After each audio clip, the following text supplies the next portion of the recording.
સમાચારોની શરૂઆત કરવી છે। ગુજરાતના 7 જિલ્લામાં અત્યારે વરસાદને લઈ કમોસમી વરસાદને લઈ અને રેડ એલર્ટ આપવામાં આવ્યું છે। રાજ્યના કુલ 28 જિલ્લામાં ઓરેન્જ એલર્ટ આપવામાં આવ્યું છે।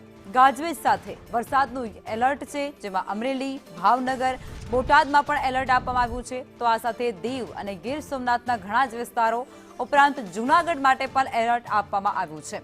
રાજકોટ અને સુરેન્દ્રનગરમાં પણ રેડ એલર્ટ છે। તો 40 થી 60 કિલોમીટરની સ્પીડથી પવન પણ એ વિસ્તારોમાં ફૂંકાઈ શકે છે। 5 થી 15 મી સુધીનો વરસાદ વરસે તે પ્રકારનો અનુમાન પણ લગાવવામાં આવી રહ્યો છે। અમદાવાદ, આણંદ અને અરવલ્લીમાં ઓરેન્જ એલર્ટ આપવામાં આવ્યું છે।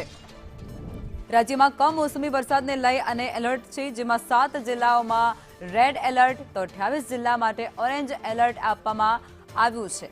ગાજવીજ સાથે વરસાદનો એલર્ટ રાજ્યના અનેક વિસ્તારોમાં અત્યારે જોવા મળી રહ્યું છે। 5 થી 15 મી જેટલો વરસાદ રહી શકે તે પ્રકારની આગાહી પણ વ્યક્ત કરવામાં આવી છે અને તેને જ પગલે ખેડૂતો ચિંતિત બન્યા છે।